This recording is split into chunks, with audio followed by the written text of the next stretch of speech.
In order to cover the four main factors of development and how they have affected Egypt's development today, we will need to go over a brief history of modern Egypt and connect related factors to how they have influenced Egypt economically.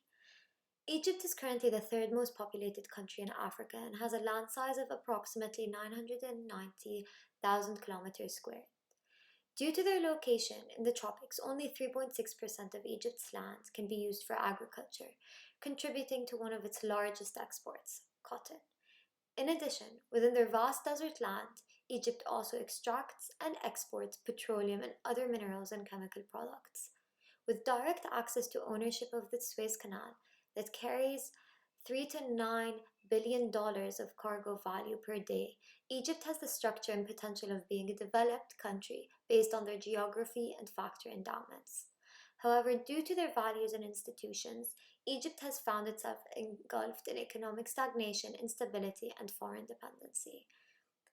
Post Abdel Nasser rule in 1970, Anwar Sadat inherited a country with extreme nationalism, Arabism, and pride. Financial aid was provided during that time by Arab countries to support development of the country, especially with the rising friction of diplomatic relationships with Israel. The debt burden on Egypt was increased from 14 to 60% of GDP, focused on military spending. Due to the high loan payments, without a direct increase in economic development, Egypt's economy was stagnating. This truly became a problem in Egypt once the country signed the peace treaty with Israel. Externally, all Arab states withdrew all financial support. However, the true issue was internal values were shown through the distrust and unrest. Once a country is highly dependent on foreign aid and not utilizing it efficiently towards internal development and growth, the return on this loan, a country's GDP, for example, does not cover necessary payments and cause further dependency on a country. Throughout Mubarak rule, the main institution that sustained Mubarak's power and control was military. Mubarak held the position of president, however, was truly considered a dictator circled with corruption. In order to retain power, Mubarak inefficiently spent the country's budget, whether from income or aid, on security and internal dealings. This resulted with a decrease of education and healthcare spending from 7.3 to 5.8% of income. This obviously caused large inefficiencies in spending and allocations, stagnating the country's development and leading to a higher reliance on foreign aid. Another large factor in Egypt during the 1990s and 2000s was the Islamic institution. Due to the decrease in education, the Kingdom of Saudi Arabia filled the gap with financial injections focused on the education sector, prioritizing Islamic teaching. This resulted in a large shift in mindset of the country, which was one of the factors that led to the military coup, resulting with Mubarak's resignation and Morsi's appointment, who was representing the Islamic Party.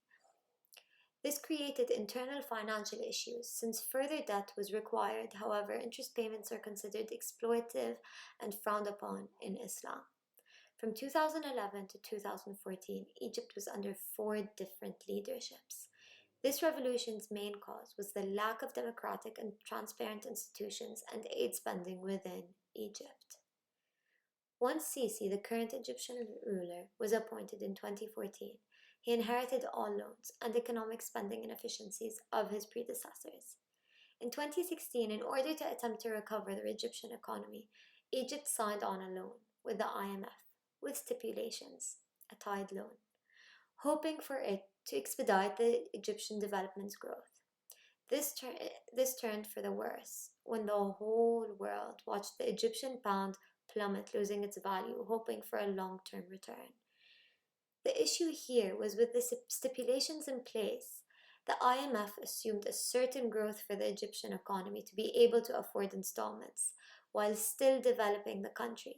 This is one of the largest issues that arise with foreign aid. Firstly, the country becomes dependent on foreign support and is unable to function and grow without it. Secondly, assumptions for the return on the aid are allocated, however, in the region, rarely met, since corruption and inefficient spending is an issue that needs to be resolved before the dependency of aid.